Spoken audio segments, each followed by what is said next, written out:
It's the weekly show about Pro AV with the hottest news in the AV industry. It's rAVe TV. Give it up for Steph and Gary. Steph and Gary. Hello, Steph. Hey, Gary. Happy Wednesday. Good to see you up and about and out and I know. not wearing a mask and kind of being normal. I'm free. I've been released from prison / captivity. Yes.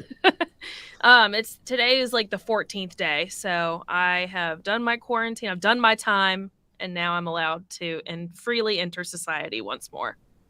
Well, I was allowed to Monday, I think, was my day that I could leave. I was just posting in our company Slack, I don't know if you saw it or not, that Yeah. New York City goes maskless. New York State and city goes maskless starting tomorrow. And there's going to be some controversy about that. But the articles I've been reading have been citing that although people are getting sick, they're not dying. They're getting less sick in a lot of cases than the flu. Yeah. And they found that in most cases with this version of the virus, masks aren't making a difference. I'm guessing, I don't know, you'd be a good example of that. Like, were you wearing a mask when you got it, or were you not wearing a mask? I was wearing 2 masks. I was double masked up. Yeah. Me, Kelsey, Madeline, and Anne-Marie were all wearing masks, and me and Anne-Marie were double masked. I think Madeline was double masked too, and maybe Kelsey. And we all 4 still got COVID. So yeah, but it just goes to show that it's not always wearing a mask that helps you from getting it. It's wearing a mask helps you from spreading it. Yeah. But I guess I don't know as much, and no one really knows as much about the Omicron variant as they do about the other ones. So while the other ones, mask wearing really helped, with this one, I think they're trying to figure out like what's really helping. Well, the rumor is we'll be off masks on campus by the end of February is what they're thinking. So I'll be interested to see how that goes. Yeah, I think it's interesting. The data is so conflicting. It is. But I'll tell you what. Me for one, I'm a germophobia. But I definitely do not like teaching in a mask. I can tell you, it's hard to teach it. Like my 1.5 hour classes are averagely difficult, but my 2.5 hour classes are really difficult to teach straight for the mask. It's especially hard if you're wearing like a thick mask, like a KN95 or an N95, because when we would be on the show floor and I'd be wearing a KN95, I feel like I'd have to like be so loud for my voice to get out. But like, I don't feel like I have that problem with just like a surgical mask. Like with one of these don't really bother me much. Yeah. Other than the fact that they break my skin out, but that's just the name of the game. Same here.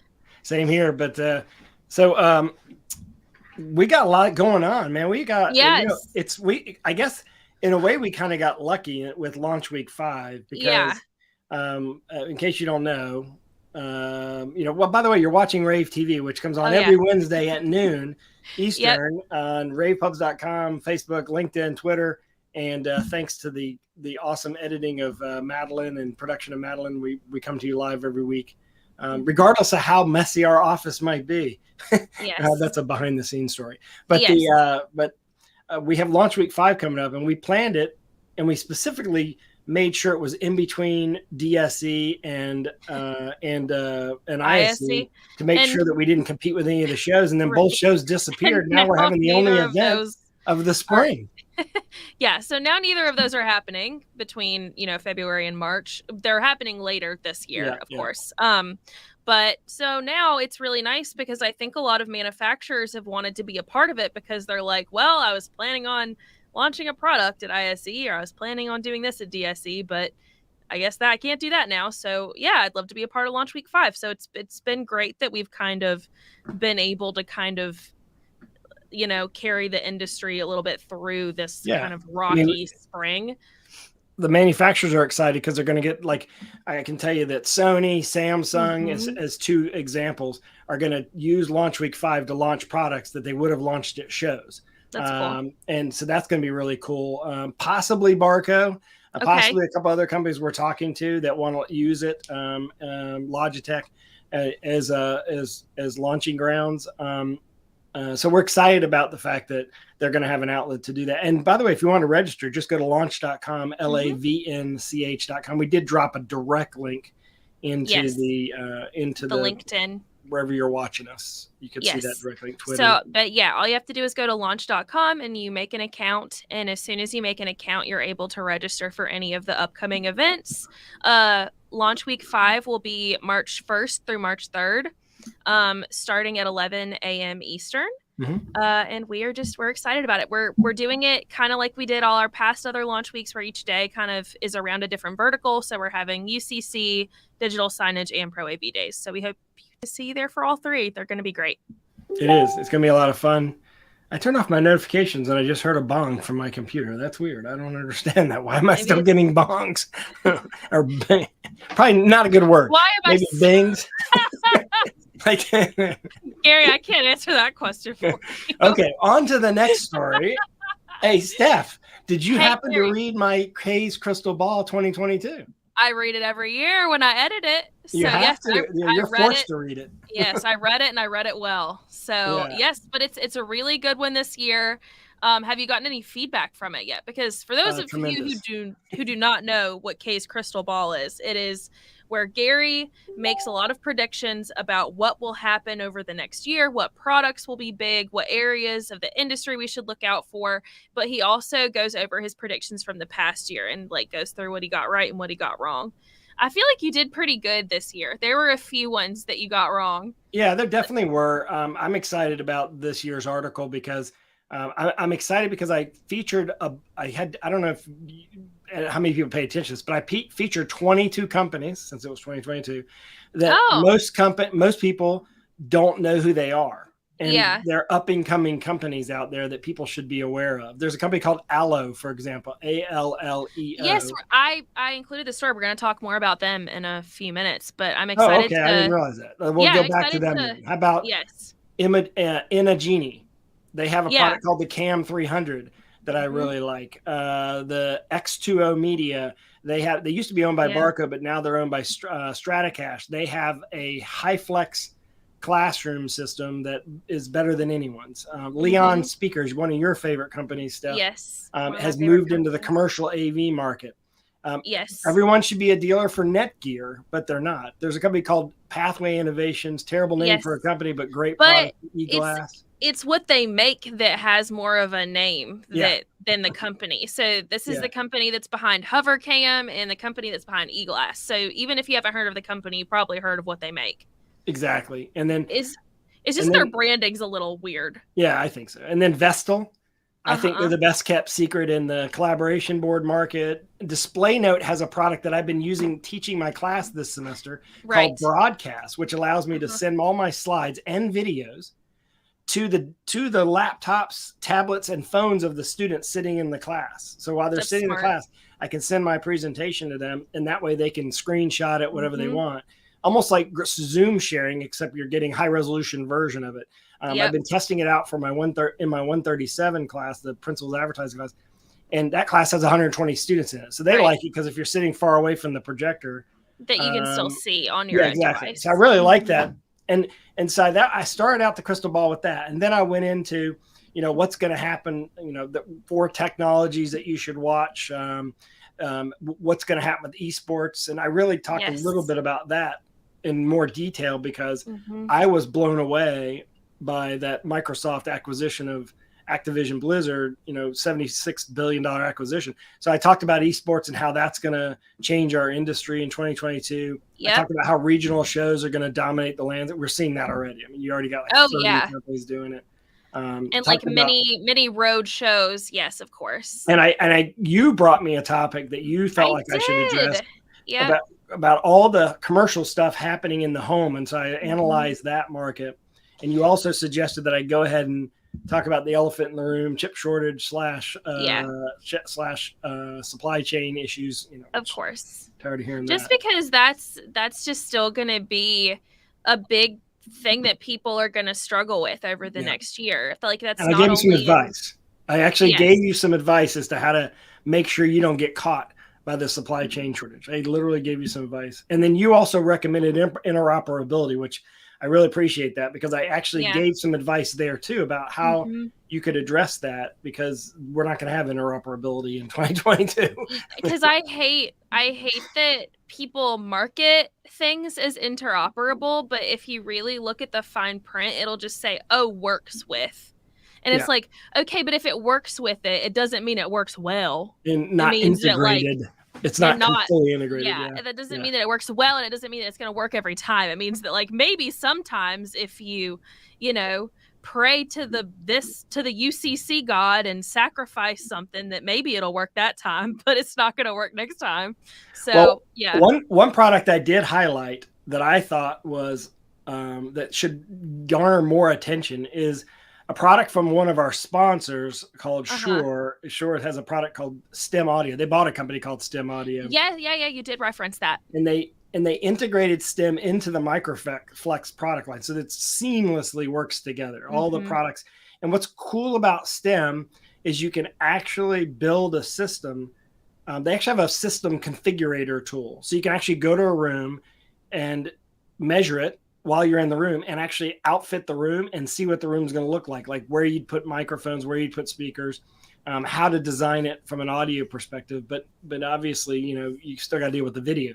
But it's an all-in-one solution. And when you can use the same package to design the room as you do to train the customer on the room at the end. So we have I think we have video on the STEM audio system. Let's go ahead and play that. Good transition, Gary.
I wonder what happened to those STEM people. Like, are they still there? I never hear from those guys anymore. Did Shure take the people too, or are they just buy the technology? I guess I need to ask that. There might be an AV purgatory. I don't really know. I don't know. I mean, it was a really neat system they developed there. Like AV limbo, is that where you go when you're limbo? Like... Yeah, AV limbo. I don't think anyone can go in AV limbo because no one ever gets out of the industry. Like, that's true. It's like you're always there, but anyway. Maybe you go there until someone says your name 3 times, like Beetlejuice. So say, I don't know if people know what we're referencing here, so I think it's Anyway, so Kramer has entered a new market, and I wanted to ask you about this, Gary, because I wanted, in your opinion, is this line of devices, is this offering anything new, or is this significantly cool? Or here's the thing. Yeah. Kramer's competing with Extron and Crestron, and Crestron has the Flex line of UCC products, speaker bar, microphone bar, speakerphone. And so, Kramer had to do the same thing. Now, Kramer came out with their own set of cameras. So now they're not just competing with Crestron, but they're competing with Vadio, and they're competing with MXL and Marshall and Aver. So I don't know. I think they should. Right? What? And Poly too. And Poly, So I think this is a risky move. To be perfectly frank, it's a little bit of a risky move because Kramer's a glue company. When you're a glue company, to then compete with the companies you need support from is risky. So Kramer's taken a position here that we, although we're a glue company, we're going to have our own set of Gazentas and Gazatas too, right? Yeah. Because most glue companies don't do that. Like, for example, Crestron doesn't make their own camera. Crestron partnered with Hudley for their camera, right? So they didn't want to go after Vadio and the like. So and Crestron partnered with Poly and Crestron partnered with other companies out there like Logitech. So I don't know. I mean, they also bought, as you know, they bought UC Workspace, which we talked about last week. So the combination of those two means that Crestron or that Kramer has decided that they're going to be a UC provider on their own. Yeah, that they're just going to be an everything company. I feel like I always ask your opinion on like business matters just because you've been in the industry for long enough to kind of be able to tell. But is that smart to try and go it alone if you're known and you're famous for being a glue company? Is it wise to it's going to put them in a position of not being considered a glue company anymore? And like, let me give you an example. They came out with PTZ cameras yesterday. Yes. Sony is in the PTZ camera market. Kramer has a partnership with Sony on digital signage. Will this affect that partnership? If I'm the product manager in charge of the Sony PTZ cameras, I'm not happy. If I'm the person in charge of digital signage, I don't really care. So if it's two different people, possibly, that's how it could affect them. It's definitely going to affect their relationship with Legrand. It'll affect their relationship with Logitech and Polycom, and the companies we mentioned. But again, if they have made a decision internally that we are going to be a bigger supplier than just a glue company, it's a great move. If they want to continue being a glue company, it's a risky move. Yeah. But I'm not the insider. I'm not in there and I'm not inside. And they're, buying UC Workspace, that is a great move because that is a great product, but they have to figure out a way to bundle it because we don't sell software really well in our industry. Yeah. Oh, so we have a comment from Kevin Collins who says the Microsoft acquisition of Activision and Blizzard is its largest acquisition by a lot. They more than 2 times what it paid for LinkedIn. That says volumes about how they see the future. Agreed. I mean, that is a great point, Kevin. You think about that for just a second because and I put it in the perspective of, Disney buying Star Wars for $4 billion. I mean, this was 10 times or more than 10 times that amount of money. Esports is huge, and you will not see an esports tournament, facility, arena, room, whatever you want to call it, without a gazillions amount of AV stuff, like HDMI cables through DisplayPort, through displays, this is a big market. Like there is no doubt in my mind, just like we have had the projection shootout drive the display market, and we've had, Zoom drive the UCC market, esports will drive a significant new channel of our industry by the end of this decade. Yeah, because with every esports center that's created, which there are more popping up every single day, like the one at UNC that we just published a case study on, that one's brand spanking new. And it's in a little small room. And it needs so much technology, and it needs a way to broadcast that technology over the network. Yeah. So no question. I think that is a big deal. So if you're an integrator, get on that. That's money. Yeah, and by the way, for the taking. And by the way, it's related to our next story in a kind of a weird way. Go ahead and tee that up. So Scott Tyner, who is a rAVe writer, he wrote about the metaverse, and I'm so thankful to him for writing this because I just had not looked up anything about Meta because honestly, I was scared of it. I was like, I don't know about that. I don't need to know about that. That seems like a whole lot of none of my business. But it's not as scary as it seems.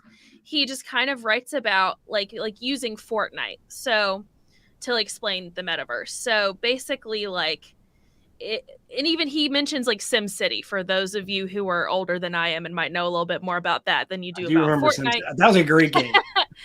So he said, in SimCity, you could be the mayor of a town and you have to deal with all the complexities of being the mayor of the town. The better job you do, the more the town's going to grow. So this simulates real life tasks that people would have to deal with. So, your mayor's going to collect money through taxes. And it's not real money. It's part of the game.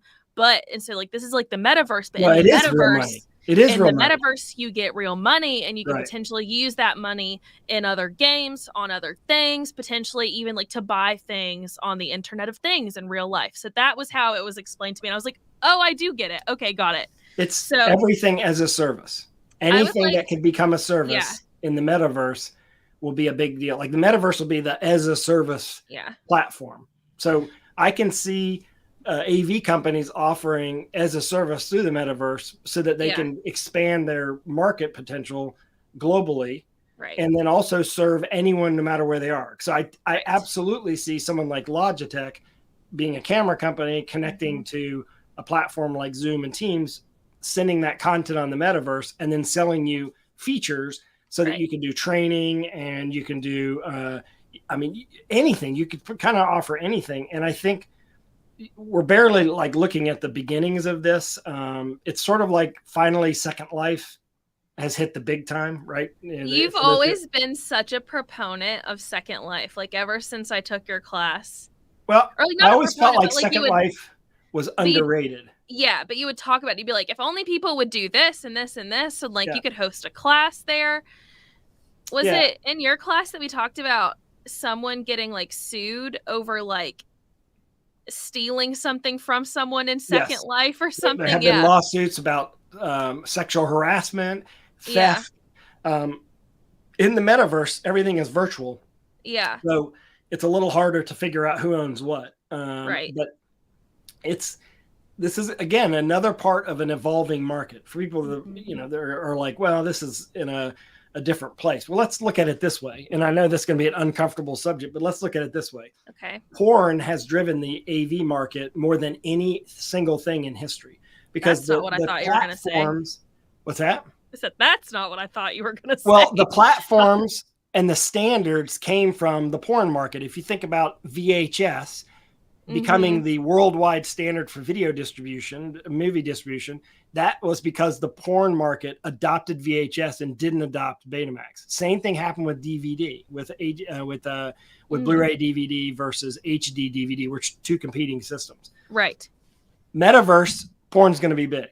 And so what's going to happen is that's what's going to drive the sort of standards and the way the industry goes. And, David Foster Wallace talked about this a lot. You may remember him from the This Is Life, This Is Water video that I showed you. He talked about this a lot, about how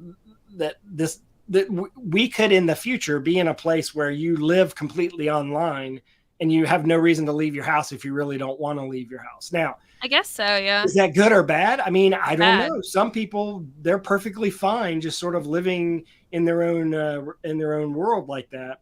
It's just different, right? It's just not how we were all raised. We were, so, but is it possible? Like, there's kids making millions of dollars playing video games. Yeah. It's possible to make money living online like that. This is much to take in, much to consider. I feel like in a few years, we're going to see like graduate student like theses on these. Like they're going to write their like I agree. I think we're going to see that probably next year. I mean, the metaverse is having it like if Nike's there, Apple has their own store. I mean, big advertisers. You're going to see in the Super Bowl, for those of you who have no idea what we're talking about, you're going to see 2 commercials at least that I know of, that happen inside the metaverse during the Super Bowl that are big brands that are advertising. By the way, speaking of going back to my crystal ball article, one of the products I said that people should take a look at that they may not have even noticed this year because of the fact there weren't any shows to introduce it. Is Vadio introduced an EPTZ camera that's a USB camera that sits on top of a monitor that is auto framing, and it's like a EPTZ camera on steroids because it's not your typical digital zoom and pan tilt and zoom camera. It's more sophisticated, and so it's like an upgrade to like a Brio or anything like that. So we have a video on that. Let's run that.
although the video didn't have a lot of stuff in it, like it didn't talk about the product as much as I would like.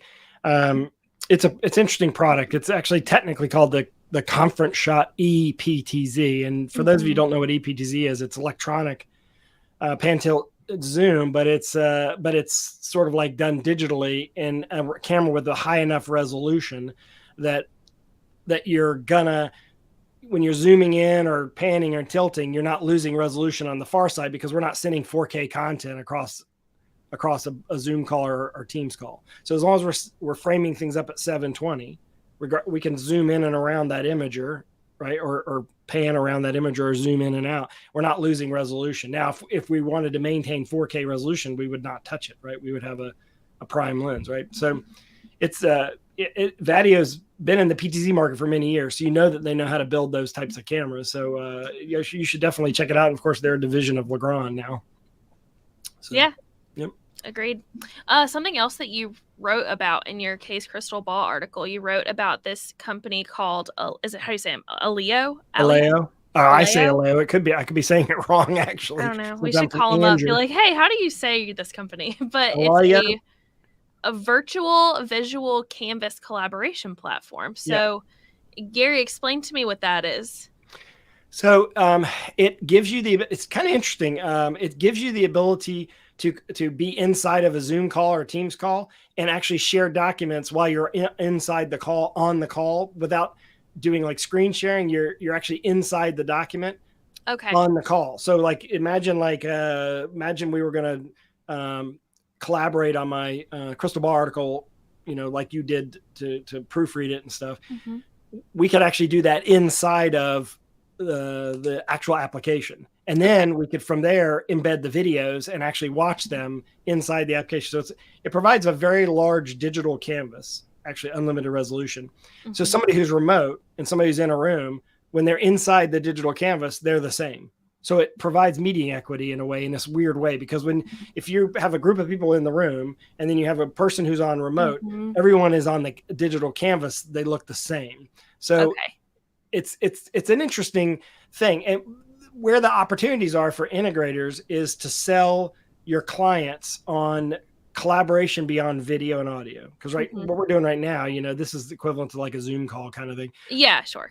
This gives you the ability to add document, video, pre-recorded video collaboration, document collaboration, animation collaboration. Anything can go in that platform. In fact, Bluescape, who's another company that makes this kind of stuff, they actually are used by Paramount Pictures, and they mm-hmm. actually plan movie releases inside of Bluescape as a bunch of video talking heads inside so they're looking at the timeline. So they actually pull up the timeline from beginning of production to release, and they'll actually move across the timeline as a group of video people, sort of hanging out. It's sort of like the metaverse for collaboration, I guess, in a way, right?